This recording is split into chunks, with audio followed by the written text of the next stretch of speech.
श्री गणेशाय नमः। श्री सरस्वते चरण कमलेभ्यो नमः। श्री गुरु चरण कमलेभ्यो नमः। ओम हनुमते नमः।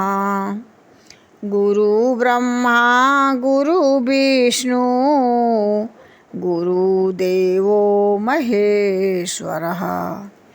गुरु साक्षात् परब्रह्मा तस्मै श्री गुरुवे नमः।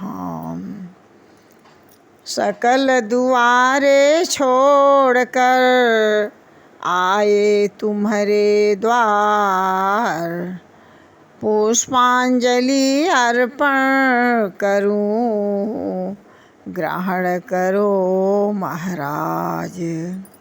जय श्री राम। प्रातः कहा मुनि सन रघुराई,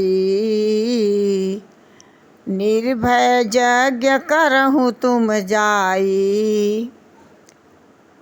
होम करन लागे मुनि झारी, आप रहे मख की रखवारी। सुबह श्री रघुनाथ जी ने मुनि विश्वामित्र जी से कहा, आप जाकर निडर होकर यज्ञ करें। सभी साधु संत हवन पूजन करने लगे। परमात्मा यज्ञ की रखवारी करने लगे। मध्याह्न के समय मारीच और सुबाहु नामक राक्षस, वे दोनों काम रूपी राक्षस रक्त और अस्थियों की वर्षा करने लगे। परमात्मा ने 2 बाण निकालकर अलग अलग दिशाओं में उन राक्षसों की तरफ छोड़ दिए। एक बाण से मारीच 100 योजन समुद्र में जा गिरे। दूसरे अग्निमय बाण से क्षण भर में सुबाहु को भस्म कर डाला।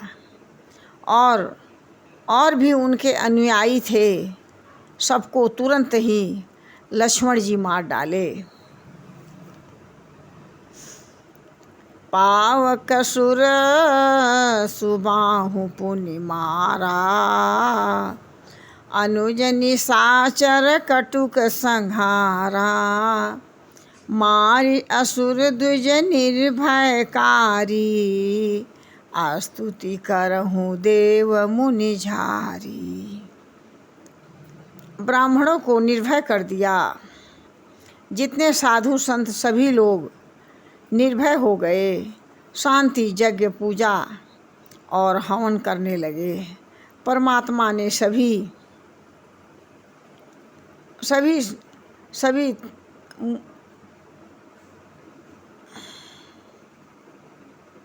संतों को अभय प्रदान कर दिए।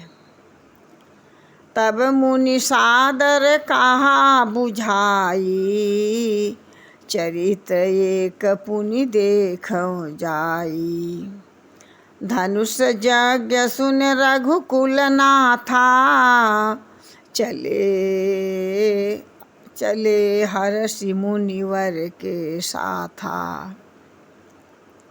धनुष यज्ञ हो रहा है। जनकपुर में परमात्मा राम यज्ञ देखने के लिए चले। जनकपुर में राम बिना बुलाए जा रहे हैं।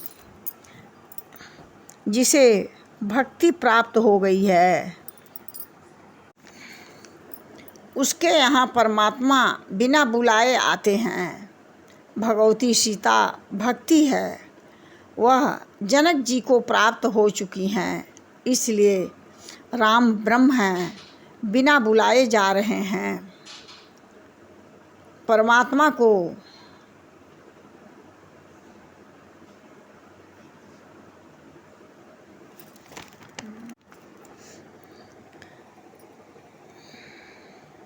जब तक हमारा आपका जीवन परोपकार में, सेवा में नहीं लगेगा, तब तक हमारा आपका जीवन अधूरा है। जनकपुरवासी देना जानते हैं, इसलिए परमात्मा बिना बुलाए आ रहे हैं। प्रभु को निमंत्रण नहीं दिया गया। अपने मन को और आप भक्ति से पूरित कर लें, परमात्मा बिना बुलाए आएंगे। एक बार परमात्मा से हम और आप प्रेम से हृदय को परिपूर्ण कर लें।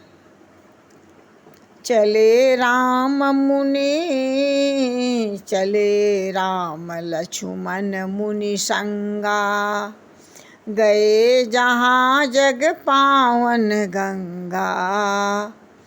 गांधी सुनु सब कथा सुनाई, जही प्रकार सुरसरी मह आई। राम लक्ष्मण विश्वामित्र जी के साथ चले।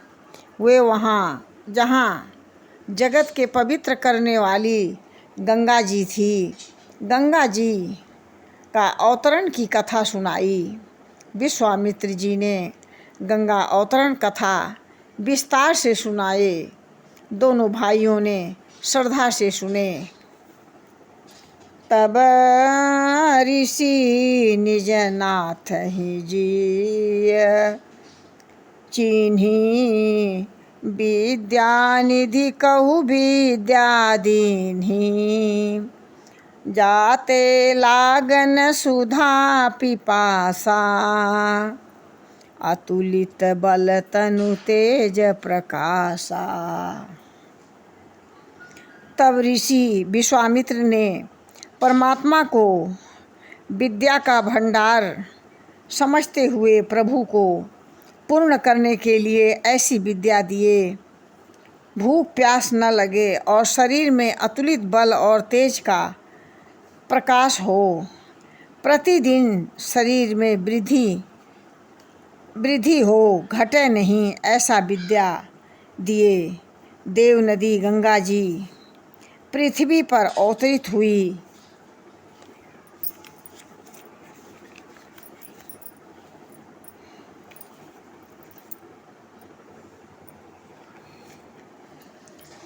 परमात्मा ने कहा, अगर ये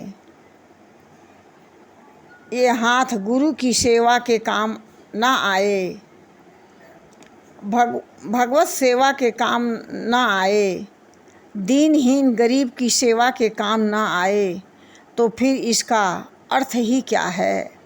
ऐसे सुंदर हाथ तो केवल मनुष्य के ही होते हैं, इनका सदुपयोग करें।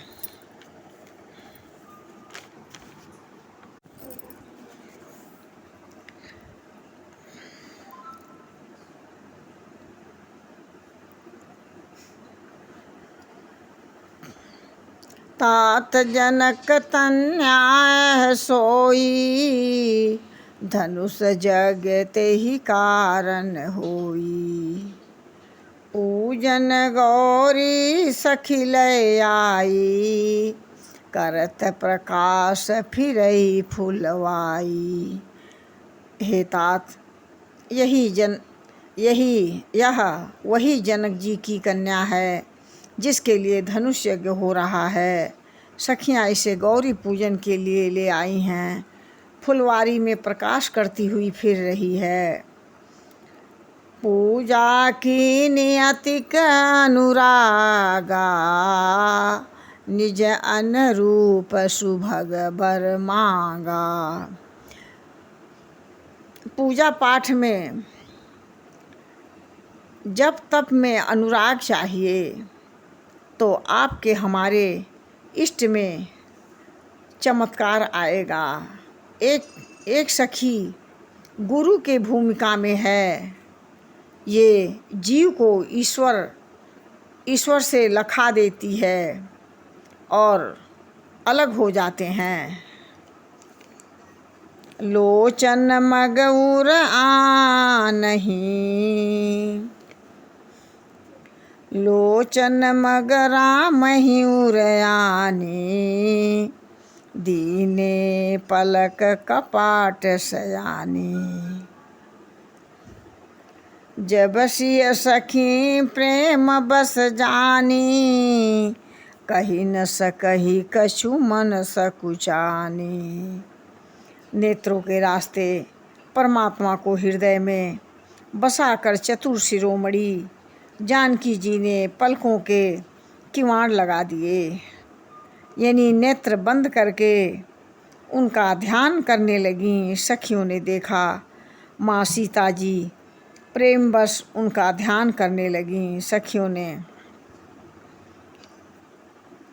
ने देखा कि माँ सीता जी प्रेमवश होकर जाना वो खुद ही सकुचा गईं, कुछ भी कह नहीं पा रही हैं।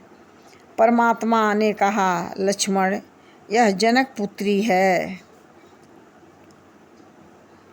गौरी पूजन आई है। इसे देखकर मेरे मन में क्षोभ हो गया है और यह मेरे छवि के अंग में फड़क रहे हैं। विधाता जाने क्या परिणाम होने वाला है। परमात्मा का दर्शन करके तृप्त हो गई माता सीता। ईश्वर प्राप्ति का कोई निश्चित समय या शास्त्रों में नहीं लिखा है। जब हमारा आपका व्याकुलता और एकाग्रता आ जाए, परमात्मा ने सामने से सखियों के साथ आती हुई सीता दिखाई दी। प्रभु श्री राम दृष्टि पड़ते ही लक्ष्मण का हाथ पकड़कर बोले, तात जनक तन्याय सोई, धनुष यज्ञ जेहि कारण होई। जासु बिलोकी अलौकिक शोभा, सहज पुनीत मोर मन लोभा। परमात्मा राम ने कहा कि ये जनक पुत्री है, जिसके लिए धनुष यज्ञ करना पड़ा। उसका अलौकिक रूप देखकर मेरा मन उसकी ओर आकर्षित हो रहा है। उसकी नूपुर की ध्वनि सुनकर मेरा मन उधर आकर्षित हो रहा है। यहाँ प्रभु श्री श्रृंगार रस का वर्णन कर रहे हैं। जासु बिलोकी अलौकिक शोभा। लक्ष्मण जी बिल्कुल चुप हो गए। उन्होंने मौन धारण कर लिया। माँ सीता और परमात्मा आदि शक्ति और आराध्य पिता हैं ये। रघुवंशिन कर सहज सुभाऊ, मन कुपंथ पग धरइन को। परमात्मा कहते हैं कि हमारे रघुवंश का सबका स्वभाव सहज और स्वभाव होता है। उनका मन इधर उधर नहीं भटकते नहीं हैं। माँ सीता जी परमात्मा को ध्यान से देख रही हैं कि फूल तोड़ने मात्र से ललाट में पसीने चमक रहे हैं। यह दृश्य देखकर माँ सीता जी चिंतित हो जाती हैं कि धनुष कैसे तोड़ेंगे।